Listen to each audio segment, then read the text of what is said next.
کے دماغ میں یہی چل رہا تھا کہ بھائی یہ چل کیا رہا ہے ہمارے ساتھ. ایک کے پاس گئے ہیں وہ کہتے دوسرے کے پاس چلے جائیں، اس کے پاس گئے ہیں وہ ہمیں ڈائریکٹ راولپنڈی بھیج رہے ہیں. ہمارا کوئی دماغ خراب ہے؟ ہم یہاں پہ ڈاکٹروں کی فی پے کرتے جا رہے ہیں سب کی. السلام علیکم، امید کرتا ہوں آپ سب خیریت سے ہوں گے کیونکہ آج کے دور میں امیدوں پر ہی دنیا قائم ہے. میں آپ کو آج ایک ایسے اسکیم کے بارے میں بتانے جا رہا ہوں جو ذاتی ہمارے ساتھ ہوا ہے اور میں نہیں چاہتا کہ آنے والے وقتوں میں یہ آپ کے ساتھ بھی ہو. تو بات ایسے ہے کہ ڈاکٹر حضرات سے کبھی نہ کبھی کہیں نہ کہیں زندگی میں آپ کا واسطہ پڑنا ہی پڑنا ہے کیونکہ یہ ہمارے معاشرے کا ایک اہم حصہ بن چکے ہیں. اچھا تو بات ایسے ہے کہ اب ہمارے ساتھ ہوتا کیا ہے. ہماری والدہ کے منہ میں ایک انفیکشن بنتا ہے تو ہم آپس میں ایڈوائس لے کے ہم نے کہا کہ یہ اسکن کا ایشو لگ رہا ہے تو ہم اپنے علاقے کے اسکن اسپیشلسٹ کے اپوائنٹمنٹ لے کے ان کے پاس چلے گئے. وہاں پر ڈاکٹر صاحب نے والدہ کا علاج کرا. تو ڈاکٹر صاحب نے وہی جو پاکستان میں ایک رواج چل رہا ہے کہ آپ کو ایک میڈیسن کی لمبی لسٹ آپ کے ہاتھ میں دے دیں گے. اور مزے کی بات ایک اور یہ ہے کہ وہ میڈیسن بھی آپ کو انہی کی ہاسپٹل کی فارمیسی سے ہی ملے گی اور کہیں اویلیبل ہوتی ہی نہیں ہے. اور یہ پتہ نہیں کیسا کوئی قانون ہے، کیا چیز ہے کیا نہیں ہے اللہ جانے. لیکن ہمیں وہ صرف انہی کی فارمیسی سے ہی ملی ہے. تو انہوں نے ہمیں وہ میڈیسن لکھ دی تقریباً 2.5 ہفتے کی. اور 2.5 ہفتے بعد ڈاکٹر صاحب نے بولا کہ اب دوبارہ آئیں. اس ٹائم ہمیں وہ میڈیسن 25,000 کی ملی تھی جو کہ ایک یعنی کہ ایک عام بندے کی بھائی پہنچ سے ہے ہی دور. اچھا ہم وہ میڈیسن لے آئے ہیں، امی جان نے میڈیسن یوز کیا ہے. اس میڈیسن سے امی جان کو آرام تو آیا مگر مکمل طور پہ انفیکشن جا نہیں رہا تھا. تو ہم 2.5 ہفتے بعد دوبارہ ڈاکٹر صاحب کے پاس چلے گئے. ڈاکٹر صاحب نے والدہ کا دوبارہ سے چیک اپ کیا اور بولتے ہیں کہ آپ ان کو کسی معدے کے ڈاکٹر کے پاس لے جائیں. ہم نے معدے کے ڈاکٹر کے پاس گئے ہیں، انہوں نے بھی ویسے ہی دوائی کا ایک لمبی لسٹ ہمارے ہاتھ میں دے دی اور بولتے ہیں کہ آپ یہ جا کے یوز کریں. انہوں نے غالباً 1 مہینے کی میڈیسن دی ہمیں. اچھا تو اللہ کی مرضی سے ہمارے حالات تھوڑے ڈاؤن ہو گئے تو ہم اسکن اسپیشلسٹ والی میڈیسن امی جان کو ایسے دے پا رہے تھے کہ 1 ہفتہ امی جان کو دے رہے ہیں تو 1 ہفتہ میڈیسن نہیں آ پا رہی کیونکہ جہاں تک جیب اجازت دیتی تھی ہم امی جان کو میڈیسن لے کے یعنی کہ اس سے یوز کروا رہے تھے. تو 8 مہینے بعد امی جان کا انفیکشن بہت زیادہ بڑھ گیا. پہلے وہ منہ کے اندر کی ایک سائڈ پہ تھا، اب وہ سامنے والی سائڈ پہ بھی آ گیا تھا. اب ہم لوگ کافی پریشان ہو گئے تھے کہ والدہ کا منہ کا انفیکشن تو بہت زیادہ ہو گیا، اب ہم اس کا کیا کریں. وہ اللہ کے ایسی کرنی ہوئی کہ فیملی کے اندر ہی سے ایک ڈاکٹر صاحب نکالا جو کہ انگلینڈ ہوتے ہیں. ہم نے ان سے ایڈوائس لی تو انہوں نے ہمیں کہا کہ آپ اس کی بایوپسی کروائیں کیونکہ اس بایوپسی سے اس بیماری کا پتہ لگ جائے گا کہ ایکچولی ایشو کیا ہے. اور وہ بایوپسی آپ کو ایک ENT اسپیشلسٹ ہی لکھ کے دیں گے. تو آپ ایک بار ENT اسپیشلسٹ کے پاس جائیں اور انہیں کہیں سر ہمیں وہ بایوپسی لکھ دیں، ہم نے وہ کروانی ہے. اچھا تو ہم امی جان کو ایک ENT اسپیشلسٹ کے پاس لے گئے. اب اصل اسکیم ہمارے ساتھ ہوتا کیا ہے اب دیکھیے گا کہ اصل اسکیم ہمارے ساتھ ہوا کیسے ہے، ہوتا کیا ہے اور آنے والے وقتوں میں یہ آپ کے ساتھ بھی نہ ہو. اچھا تو ہم ENT والے کے پاس چلے گئے. ہم نے کہا ڈاکٹر صاحب ایسے ایسے بات ہے کہ ہمیں ایک ڈاکٹر صاحب ہیں انہوں نے کہا ہے کہ آپ ہمیں کوئی اچھی سی بایوپسی لکھ دیں. تو اس ٹائم ڈاکٹر صاحب نے کوئی رپورٹس وغیرہ چیک کی، ساری رپورٹس چیک کر کے اب اصل اسکیم ہمارے ساتھ وہ کیسے کرتے ہیں ایک سمجھدار بندے کو بھی سمجھ نہیں آئے گی. اصل اسکیم ہمارے ساتھ اب ادھر سے بھی سٹارٹ ہوتا ہے کہ وہ ہمارے ساتھ کرتے کیا ہیں. تو وہ ہمیں کہتے ہیں ENT اسپیشلسٹ کہ آپ اسکن اسپیشلسٹ کے پاس جائیں، ان کی میڈیسن لکھوا کے لائیں.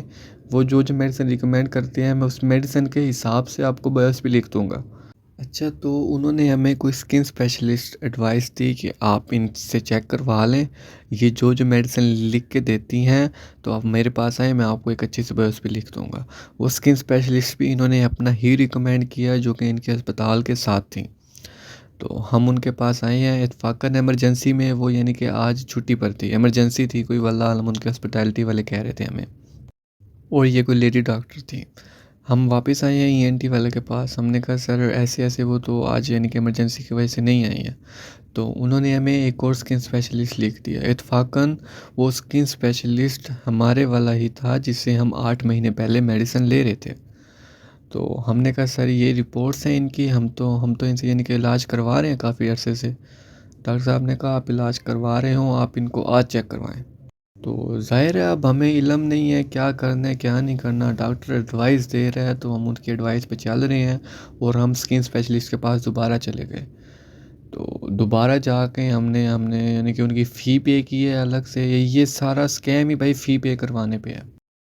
تو ہمارا نمبر لگا ڈاکٹر صاحب کے پاس، اسکن اسپیشلسٹ کے پاس، ہم نے ان سے ملاقات کی ہے، سر ایسے ایسے اس ڈاکٹر نے آپ کے پاس بھیجا ہے، تو آپ ہمیں کو میڈیسن لکھتے ہیں اچھی سی۔ تو وہ ڈاکٹر صاحب نے میڈیسن لکھ دی ہیں، اور ہمیں ساتھ ایک چھوٹی پرچی الگ سے دی ہے، اور ہمیں ایڈوائس دیتا ہے کہ آپ C M H Rawalpindi میں لے جائیں انہیں، وہی ان کو بایوپسی لکھ کے دیں گے، اور وہی ان کے ساتھ سارا یعنی کہ یہ معاملات کریں گے۔ اب ہماری کھوپڑی ہل گئی بھائی کہ ہم کیا کریں کیا نہ کریں۔ وہاں سے ہم آئے ہیں، اور وہاں سے آ کے دماغ میں یہی چل رہا تھا کہ بھائی یہ چل کیا رہا ہے ہمارے ساتھ۔ ایک کے پاس گئے ہیں وہ کہتے دوسرے کے پاس چلے جائیں، اس کے پاس گئے ہیں وہ ہمیں ڈائریکٹ راول پنڈی بھیج رہے ہیں، ہمارا کوئی دماغ خراب ہے، ہم یہاں پہ ڈاکٹروں کی فی پے کرتے جا رہے ہیں سب کی۔ وہاں سے سر دماغ ہل گیا تھا تقریباً ہمارا۔ تو ہم نے پھر بایوپسی کروانے کا سر ہم نے ذریعہ تلاش کیا کہ یہ بایوپسی کیسے کروائیں۔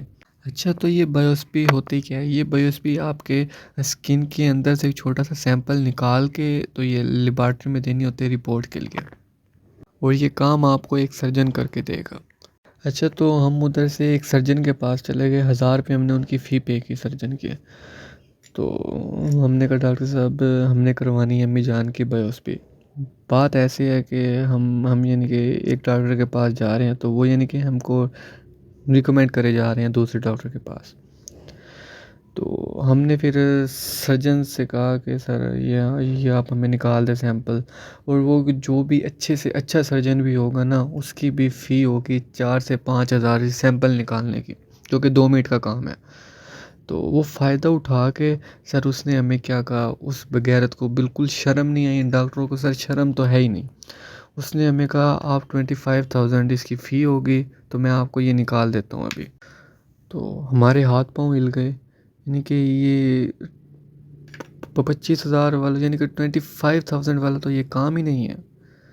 اس نے اب میری سمجھ میں بھی کچھ نہ آئے تو میں کیا کریں کیا نہ کریں۔ بائی دا وے ہم ادھر سے یعنی کہ نکل آئے ہیں، ظاہر ہے اتنی فی پے نہیں کر سکتے۔ تو سر صبح ہم نکلے تھے گھر سے، صبح سے لے کے ہمیں شام ہو گئی تھی، شام کے 6 بج گئے تھے، اور ہماری سمجھ میں کچھ نہیں آ رہا تھا کہ یہ ہمارے ساتھ چل کیا رہا ہے، کیسا اسکیم ہے یہ۔ یعنی کہ ہم تو چلو کچھ تھوڑے بہت بھی پڑھے لکھے کہہ سکتے ہیں، جو بندہ ان پڑھ ہے، جس بندے کو سمجھ نہیں ہے، جو بندہ یعنی کہ اس فیلڈ کا ہی نہیں ہے، جیسے ہم بھی اس فیلڈ کے تھے ہی نہیں، ان کو یہ لوگ کیسے لوٹ رہے ہیں، ان کے فیسیں پے کروا رہے ہیں دوسرے ڈاکٹر کے حوالہ دے دے کے، اور یہ کیا انہوں نے اپنے اندر ہی مچایا ہوا ہے۔ غریب بندہ سر جیتے جی مر رہے ہیں ان کے پیچھے، غریب بندہ کچھ نہیں کر سکتا، غریب بندے کے پلے ہی کچھ نہیں ہے۔ اچھا، بائی دا وے جو بھی ہوا سر، دماغ میرا آؤٹ آف کنٹرول ہوا تھا، ظاہر ہے انہوں نے ہمیں اتنا پھرایا ہے سر جس کی حد نہیں ہے، اس کی وجہ سے سر ہم واپس گھر آ گئے۔ تو ہم نے ایک تعلق لڑایا ہے، انہوں نے کہا ہے کہ یہ سارا کام صحت کارڈ پہ ہو جاتا ہے، اور وہ بھی بالکل فری۔ آپ ایک کام کریں، آپ فلانے اسپتال میں چلے جائیں، سر کچھ ایڈوائس دینے والے بھی بہت اچھے ہوتے ہیں، اللہ پاک ان کو خوش رکھے۔ انہوں نے ہمیں کتنی پیاری ایڈوائس دی ہے۔ ہم بائی دا وے ہم وہاں سے صحت کارڈ میری والدہ کا آلریڈی بنا ہوا تھا، تو ہم وہاں سے صحت کارڈ سر لے کے ہم گئے ہیں ہاسپٹل میں، ہم نے والدہ کو ایڈمٹ کروایا، ڈاکٹر صاحب نے اچھے سے بہت اچھے سے چیک اپ کر کے ہم کو بایوپسی نکال دی ہے، اور بایوپسی نکال کے ہم نے وہ شوکت خانم لیب میں دے دی ہے، جہاں پہ ہمیں 20% کا ڈسکاؤنٹ ہمیں ادھر سے بھی ملا ہے۔ تو سب ڈاکٹروں کو میں ایسے نہیں کہنا چاہوں گا کہ سب ڈاکٹر ہی اچھے نہیں ہیں، اچھے بھی ہیں، لیکن لٹیرے بہت زیادہ ہیں معاشرے میں۔ سر اسکیم یعنی کہ ایسا ہے کہ آپ ان کو پکڑ ہی نہیں سکتے، آپ ان کو پکڑ ہی نہیں سکتے۔ ایک کہتا ہے دوسرے کے پاس چلے جائیں، دوسرا کہتا ہے اس کے پاس چلے جائیں، ان کے خلاف کوئی لیگل ایکشن ہی نہیں ہے۔ آپ سمجھ گئے ہوں گے کہ ہمارے ساتھ ہوا کیا ہے۔ اب احتیاط رکھیے گا اپنا کہ آنے والے وقتوں میں سر یہ آپ کے ساتھ نہ ہو، آپ بھی احتیاط رہیں ڈاکٹروں کے ساتھ، اور بہتر یہی ہے کہ ایک دن انتظار کر لیں، آپ ایڈوائس لے کے جائیں، سب سے ایڈوائس لیں، اور پھر اس کو سرچ کریں کہ ہمیں کیا کروانا چاہیے کیا نہیں کروانا چاہیے. اگر آپ کسی غلط بندے کے ہاتھ میں چلے گئے یہ آپ کو کہیں کا نہیں چھوڑیں گے، اور یہ لوٹنے میں سر ایکسپرٹ ہیں. لوٹنے کا سر ان کا ذریعہ ہے، یہ آپ کو لوٹ کے ہی سر یہ دم لیں گے. اپنا خیال رکھیں. اللہ حافظ.